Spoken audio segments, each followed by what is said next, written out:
Halo teman-teman semua, kita kembali dalam bincang-bincang tentang tema yang kali ini kita angkat adalah tentang empati. Pada sesi sebelumnya kita sudah bahas mengenai apa saja yang harus kita perhatikan dalam empati itu ya, lalu kemudian apa saja yang menghalangi empati. Nah ini sekarang kita ingin masuk lagi bagaimana cara kita lebih lanjut itu mengembangkan empati, Mbak Widya. Oke, sebelumnya mungkin kita bagus nonton film dulu ya Mbak ya, Ya. tentang semir sepatu. Ya. Oke. Oke. Dari semir sepatu itu nanti kita belajar step-stepnya 6 langkah bagaimana kita belajar berempati. Oke.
Jadi kita udah melihat film. Di film itu sebetulnya menceritakan tentang bagaimana, Mbak? Maksud dari film itu. Oke, jadi film itu filmnya sederhana. Tentang bagaimana mungkin itu ibunya, bisa jadi ibunya atau istrinya yang menolong dia untuk menyemirkan sepatu. Ya. Pada awal-awalnya mulai dia dari awal itu nggak menghargai itu ya, dia pakai sembarangan, pulang juga naruhnya asal sehingga ibunya beresin lagi. Di jalan kebecek-becek gitu ya, pada ada jalan mungkin yang nggak becek, dia pilih yang itu. Besoknya disemirkan lagi sampai titik terakhir akhirnya udah nggak mau lagi, mungkin ibunya itu nggak mau nyemirin lagi sehingga akhirnya dia harus terpaksa membersihkan sendiri sepatunya. Ternyata membersihkan sepatu itu nggak mudah gitu, nggak gampang. Nah dari setelah dia membersihkan sepatunya itu sendiri, baru dia aware, baru dia sadar, baru dia lapin sepatunya, sayang sepatunya, nggak mau di jalan becek-becek lagi karena besok dia akan repot untuk nyemirin lagi. Nah, di situ. Sehingga dari situ dia baru bisa berempati pada orang yang selama ini sudah menyemirkan sepatunya gitu. Nah, dari film itu kita lihat ada 6 langkah sebenarnya. 6 langkah di mana dia belajar berproses itu. Nah, mungkin saya sharing ya, Mbak ya. Ya. Oke. Jadi kita belajar ada yang namanya 6 langkah cara mengembangkan empati. Kita belajar dari film tadi. Ya. Yang pertama itu step 1 itu adalah bagaimana kita membayangkan berada di sepatu orang lain. Nah, kalau kita tadi lihat orang itu membayangkan sebagai orang yang menyemirkan sepatunya gitu.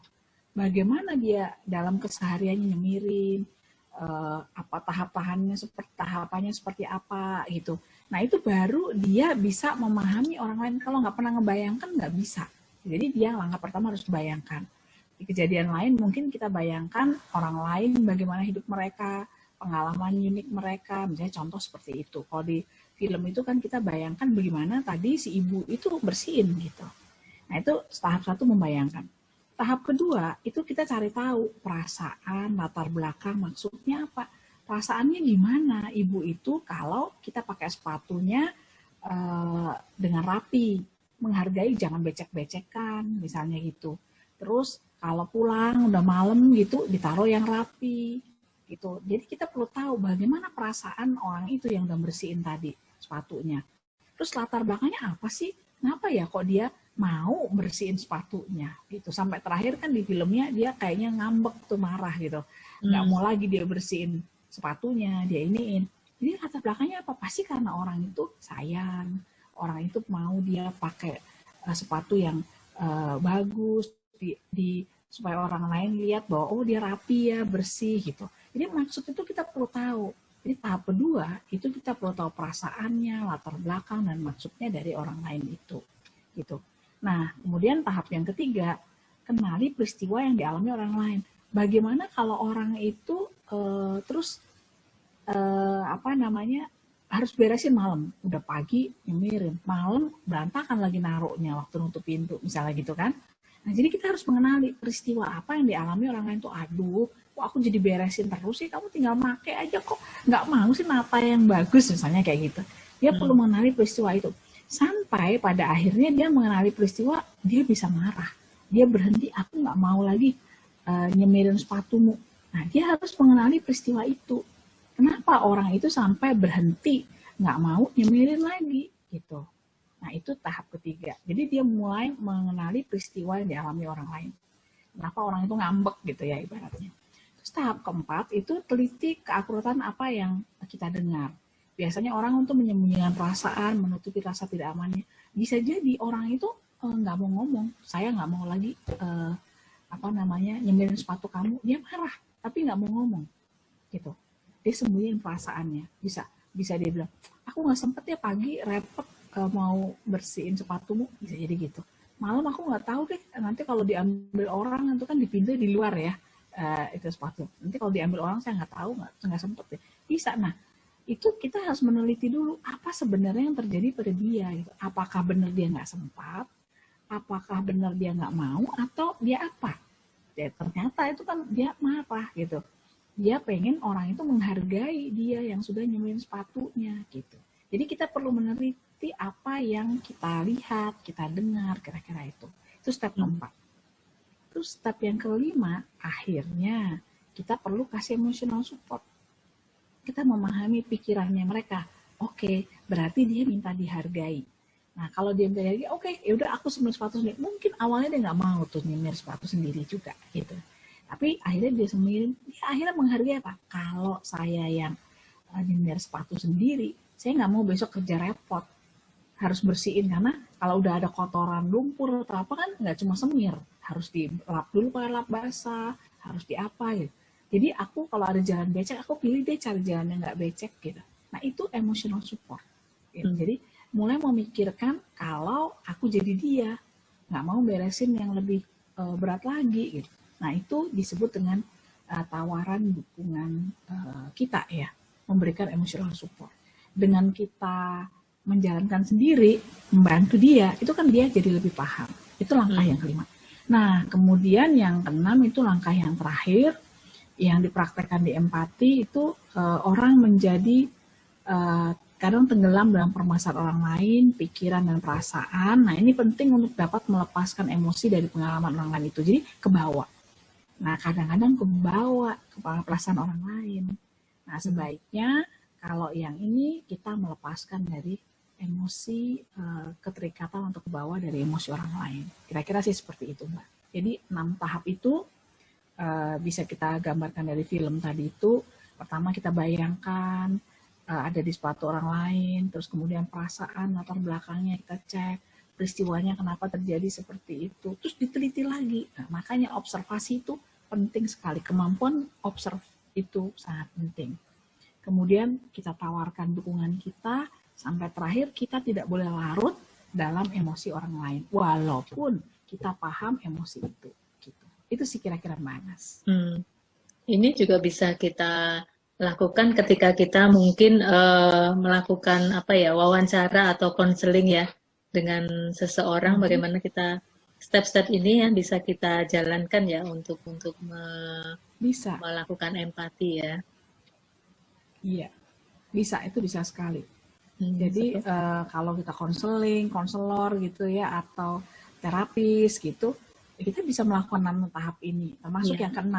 Itu yang justru harus dilakukan tuh kalau melakukan konseling dan sebagainya tuh, emotional detachment-nya tuh kita nggak boleh terbawa dalam emosinya orang itu. Gitu. Kira-kira seperti itu. Ya. Oke, menarik sekali ini. Jadi ini bisa mungkin juga sebagai bekal untuk ya selain orang tua juga sebagai mungkin ada konselor atau pendamping atau guru bahkan ya yang ingin melakukan empati, step-step ini mungkin bisa dilakukan ya ketika dia ingin melakukan empati terhadap seseorang atau terhadap orang lain begitu ya. Iya. Karena langkahnya sangat sederhana sih, 6 ini.